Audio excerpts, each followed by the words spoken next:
Nataka tuelewane kwanza hapa jambo moja, kwamba saikolojia iko sambamba na dini. Mungu aliviweka hivi vyote pamoja hivi.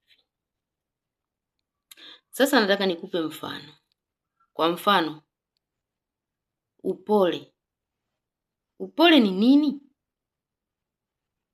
Tunaweza tukahubiriwa kanisani, misikitini, tuwe wapole, tuwe wapole. Au mtu mpole yukoje? Au mpole ni nani? Sasa hapo itakuja elimu ya tabia, elimu ya nafsi. Itakuchanganulia maana ya upole. Upole una maana 3. Aina ya kwanza, utii kwa Mungu, yani imani yako. Namba 2, kuwa tayari kufundishika, yani unaambilika wewe. Namba 3, kuwa na huruma. Hivi vitu vitatu ndio vinavyojenga mtu mpole. Sasa hapa narudia kwa Kigiriki sijui Kiingereza hiki. Kuna maana ya kwanza, praise, utii kwa Mungu. Maana ya pili, prautet, kuwa tayari kufundishika. Maana ya 3, aisiraios, kuwa na huruma.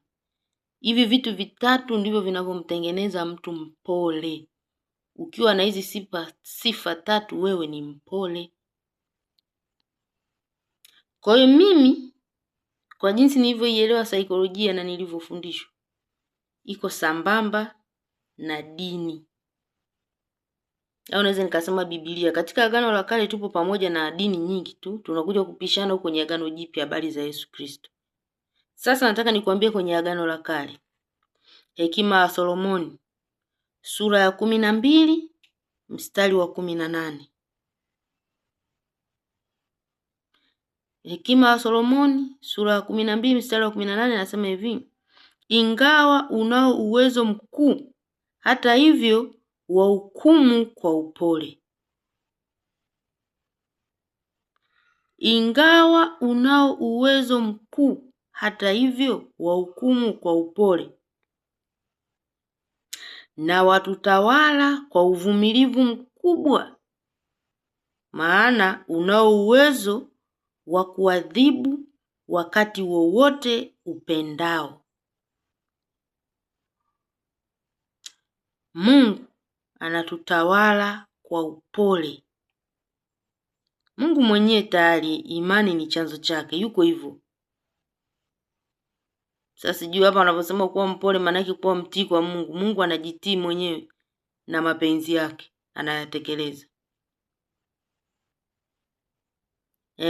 Anasema sifa nyingine namba 2, kuwa tayari kufundishika. Mungu, sijui kuhusu kumuongelea Mungu. Hata ukiangalia katika historia ya Biblia, alikuwa anajifunza kupitia taifa lake la Israeli, wakifanya hivi, nafanya hivi. Walikuwa wanafunzana Mungu na wana wa Israeli.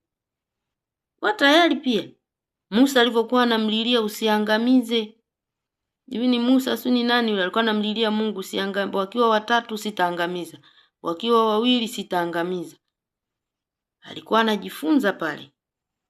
Mungu naye ni mpole, anaelewa. Aisraeli kuwa na huruma. Mungu ni mwenye huruma. Kwa sasa mimi nitakavyokuwa nafundisha saikolojia, misingi yangu itapita humu.